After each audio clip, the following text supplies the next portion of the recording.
एक बार श्री नारद मुनि के जिज्ञासा करने पे ब्रह्मा जी ने उन्हें कामिका एकादशी के बारे में अपने मुख से बताया।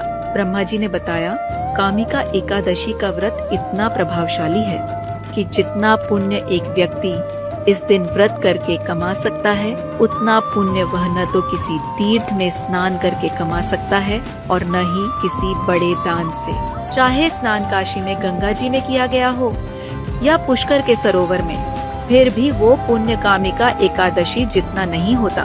ब्रह्मा जी ने आगे बताया, जो भी व्यक्ति इस दिन व्रत रखकर भगवान विष्णु की पूजा करता है, उसकी प्रशंसा गंधर्व, नाग और देवता तक करते हैं। इतना ही नहीं, ऐसा व्यक्ति यमराज के प्रभाव से भी बच जाता है। कामिका एकादशी का दिन इतना खास होता है कि अगर कोई भक्त पूरे मन से भगवान को तुलसी का एक पत्ता अर्पित कर दे तो उसे सोना और चांदी दान करने के बराबर फल मिलता है। यहाँ तक कि यमराज के सचिव चित्रगुप्त भी उस पुण्य का हिसाब नहीं रख पाते जिसने इस दिन एक घी का दीप जलाकर तुलसी माता की आरती की हो। कामिका एकादशी सभी दोषों और पापों का नाश करने वाली है, इसलिए इस एकादशी का महत्व अत्यंत विशेष है। कान्हा, श्रावण की पहली कामिका एकादशी से सबसे बड़ा पाप मिट सकता है।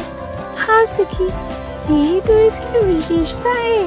प्राचीन समय में एक ठाकुर से क्रोध में आकर एक ब्राह्मण की हत्या हो गई और पछताया, पर समाज ने उसे क्षमा नहीं दी।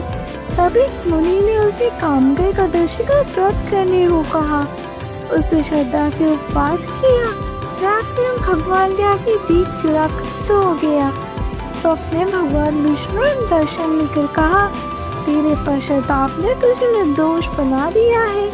तब से माना गया, जो इस एकादशी को रात में दीप जलाता है, उसके पितृ अमृत पान करते हैं और व्रती को मोक्ष का वरदान मिलता है। यह व्रत पापों का नाश करता है। यहाँ तक ब्रह्म हत्या जैसे भी तुलसी पूजा, दान और जागरण से वाजपेयी यज्ञ जितना पुण्य मिलता है।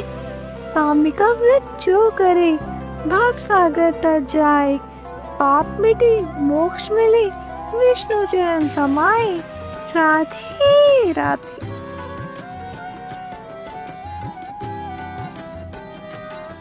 एकादशी तो आपका दिन है, फिर खाटू वाले श्याम की इतनी पूजा क्यों? सखी, क्योंकि कलयुग में हारे का सहारा सिर्फ वही है। ध्यान से सुनो 3 बार धारी का रहस्य। सखी, माता मौरवी की सीख मानकर अपने 3 बाणों से पल भर में महाभारत को खत्म करने वाले बर्बरीक ने एकादशी के दिन ही मुझे अपना शीश दान किया था। तब द्वादशी को मैंने उनके शीश को अमृत से सींचकर श्याम नाम से पूजे जाने का वरदान दिया। सखी, खाटू जाना तो शाम कुंड में स्नान जरूर करना, जहाँ गाय के दूध से उनका शीश प्रकट हुआ था। इसका जल हर बीमारी मिटाता है।